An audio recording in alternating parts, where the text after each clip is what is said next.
This is Team Cultivating Carmen, and this is our final report. And here is a brief agenda for today. Next, we're going to go over our background and methodology. So we approached this project imagining we were working for Calm, the meditation and mindfulness app. So Calm recently acquired Ripple Health Group, which is a health tech company that helps users organize care, keep medical information, and set medical reminders. So this acquisition really highlights their goals of growing in the clinical mental health space and growing into becoming a part of treatments. So the CEO recently said about this acquisition, we've always said that we wanted to support everyone on every step of their mental health journey as a company. We have different products for different people in different segments. So this is a natural kind of progression for us as a company.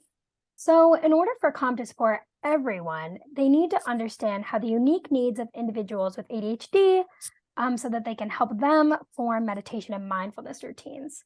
So why is this important for ADHD individuals? Well, traditional approaches to mindfulness and meditation may not work for them. And this is because people with ADHD, it affects their executive functioning ability. So this is working memory, self-talk, emotional regulation, organization. So this results in them struggling to maintain habits and form routines. Meditation and mindfulness, though, have been found to reduce ADHD symptoms. So improving attention, reducing stress, improving mood.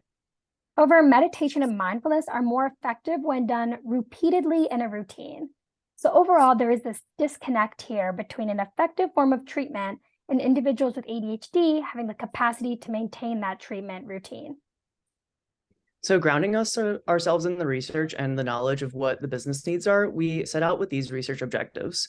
First, to understand how individuals with ADHD successfully maintain a meditation and mindfulness routine, along with the challenges they have to overcome. Within that, we want to understand the particular processes they use to address those needs. Our second research objective was to understand the role technology plays in practicing meditation and mindfulness for individuals with ADHD. To recruit participants, we used convenience sampling, which includes Reddit subgroups, Instagram stories, and friends and family. And down below is an example of the posts that we shared. Overall, we had 19 total participants. 11 were successfully practicing a meditation or mindfulness routine, and the lengths of the routine varied. 7 were unsuccessfully practicing, and 1 had just started a routine. The ages also ranged from 19 to 61. And we did one in-depth interviews with them. All of them are remote, conducted on the phone and Zoom, and it up to 1 hour in once.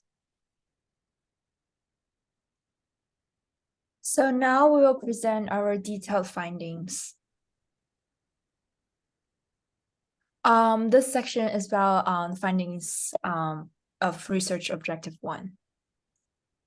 So overall, we noticed 6 key ingredients that help ADHD individuals overcome the challenges and maintain their meditation and mindfulness routines. However, due to the time, we'll only go into details of the 4 findings, which are avoid overly ambitious broad goals, embed into routines, acknowledge motivators, and community. So those who have ambitious and broad meditation goals tend to struggle to maintain a routine. So the broad goals did not motivate participants to continue practicing, and were really hard for them to keep track of the progress. For example, when they set a goal as improve overall well-being, it makes it extremely hard for them to keep it. And then this eventually lead to the realization that they were not reaching their goals, which then lead to frustration, guilt, and disappointment. One participant said, "I heard it was good for you, so I thought I'm going to journal and meditate every day. This will be great for me." And then, of course, I didn't. Another participant said, "It was the most successful for me, but it was for a specific thing, feel prepared for a track race, rather than the overall general thing of, oh, feel better." So our recommendation is that position the start of meditation with a reasonable goal that is more specific than improving mental health. And we also found that embedding meditation and mindfulness into larger and already established routines contributed a lot to participants' success in maintaining the habits. And here, for example, we For example, they can embed mindfulness as a part of their bedtime routine. And here we have a video of one of our participants who did so. And every time when she shut off her lights, that remind her to journal. And also, it's helpful to having a coffee machine in the room where the participant meditate. And we have a participant quote saying, "Coffee was a connected habit, I guess. I would drink it while I was meditating, and I was tying it to an addictive habit." And also, we recommend to embed meditation and mindfulness practice before going to work, and that is also a way to embed it to establish the routine. So here we recommend to look to help connect their meditation and mindfulness practice to other well-established routines. We found that while practicing routines, successful participants were using a wide variety of factors that motivated them to continue their practice. For some participants, they were motivated by the psychological benefits that they felt after meditating, specifically executive function and being able to regulate your emotions better. One participant said, I was taking a walk with my 7-year-old daughter. She said out of the blue, "You know, Dad, since you became a Buddhist, you're less angry now." So this participant noticed a change in their mood over time. Additionally, some were motivated by others around them noticing change in their mood and behavior.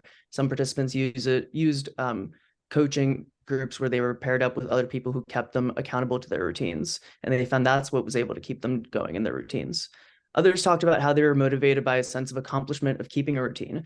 People with ADHD who struggle, especially with maintaining any kinds of routines, might feel accomplished by the fact that they can return to one over and over. We also noticed that meditation and mindfulness was used as a step to reach a larger goal, which helped with motivation. Some people mentioned the Kaizen principle, which is the idea that doing incremental continuous improvement, even just 1% at a time, can lead to drastic effects over time. For one participant, her goal was to learn about the acceptance of death and to be able to accept death more in her practice as a psychedelic-assisted therapist. So overall, we wanted to encourage the people who are researching people with ADHD to understand that there are a wide variety of motivators for individuals and work on how to center those within their experience. Additionally, for some participants, involving others in one's meditation practice is essential, and it serves as a primary motivator to keep their routine. So thinking back to that coaching group where people were paired up, some people in yoga practices found that they were able to use group practice to continue their routine. Additionally, because of the environment providing a structured time to practice that they might not otherwise have in their schedule, people have a reason to go back to the activity because they've already blocked time out for it. One participant said, "For the yoga class meditation, I'm with 2 to 3 other people in the class and we're all meditating, and it creates a nice ethos in the space. Everyone is doing that. The community support is clear here." Some participants also got involved in education programs, using encouragement and accountability to stick with their mindfulness practice. One participant ended up leading the meditation session every week. This shows how the responsibility helps them to maintain the routine. We've also seen that inquiries from friends, family, or therapists promoted participants to recognize their lack of practice. Some of them were unaware until that their lapse happened until their therapist asked how their practice was going, and they realized that they hadn't practiced in a while. So our recommendation is to create ways for people to connect to work and work with others on their meditation and mindfulness practices to help increase accountability. So for objective 2, our goal was to understand the role technology plays in practicing meditation and mindfulness for individuals with ADHD. So we found that many participants stopped using apps because they could not hold their attention. And some common apps include Headspace, Calm, Inflow. So most participants began their meditation or mindfulness practice with these apps. However, they stopped using apps because they felt they lacked visual stimulation, were boring, or did not provide an effective anchor for their wandering thoughts.